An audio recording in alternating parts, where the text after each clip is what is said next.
আসসালামু আলাইকুম। আমি advocate Sheikh Zubair Hossain. Legal solution YouTube চ্যানেলের পক্ষ থেকে সবাইকে শুভেচ্ছা ও অভিনন্দন।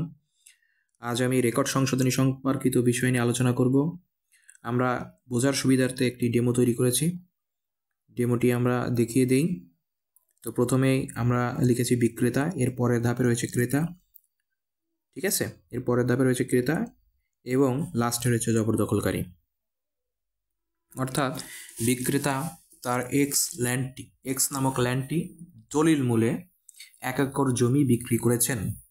কার কাছে বিক্রি করেছেন? ক্রেতার কাছে। সেটা হতে পারে যে কোনো ব্যক্তি, রহিম করিম যে কোনো ব্যক্তি হতে পারে। সেই জমি কে কিনেছেন? ক্রেতা কিনেছেন, সেই রহিম করিম যে কোনো ব্যক্তি।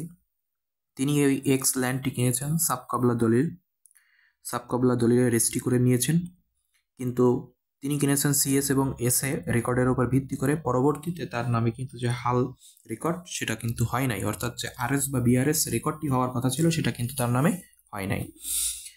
তো তার কিন্তু সিএস এবং এসএ রয়েছে, কিন্তু তিনি আরএস বা বিআরএস রেকর্ডভুক্ত হন নাই।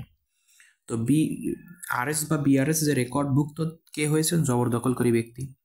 তিনি ওরকম যে কোনো একজন ব্যক্তি হতে পারেন, হাশেম, কাশেম যে কোনো একজন ব্যক্তি হতে পারেন। যেহেতু তার দখলে আছে, তো সার্ভেয়ার যখন এসেছেন তাকে দখল দেখে তার নামে কিন্তু ওই বিআরএস বা আরএস হাল যে রেকর্ড, সেই রেকর্ডটি কিন্তু করে দিয়ে গেছেন। তো এই ক্ষেত্রে আপনার প্রতিকার কি? এই যে আপনার নামে রেকর্ড নাই, আপনার নামে দলিল আছে, সিএস এবং এসএ খতিয়ান আছে, কিন্তু আপনার আরএস নাই। এই ক্ষেত্রে আপনার প্রতিকার হলো যে আপনাকে রেকর্ড সংশোধনের মোকদ্দমা করতে হবে। তো দুইটি প্রতিকার রয়েছে। প্রথম প্রতিকার হচ্ছে আপনি ল্যান্ড সার্ভে ট্রাইব্যুনালে মোকদ্দমা করবেন।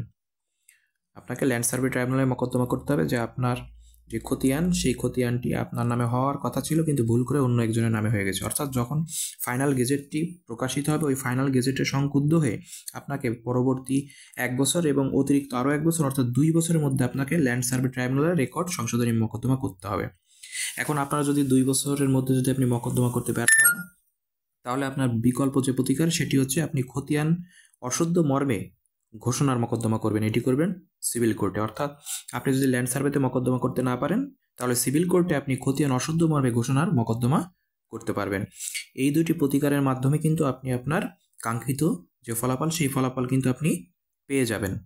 সুতরাং আমাদেরকে রেকর্ড যদি আমাদের নামে না হয় বা ভুল করে যদি অন্য কারো নামে রেকর্ড হয়ে যায়, তাহলে আমাদের জন্য প্রতিকার হচ্ছে দুইটি। একটি হচ্ছে ল্যান্ড সার্ভে ট্রাইব্যুনালে খতিয়ান সংশোধন, অন্যটি হচ্ছে সিভিল কোর্টে খতিয়ান অশুদ্ধ মর্মে ঘোষণার মোকদ্দমা করতে হয়।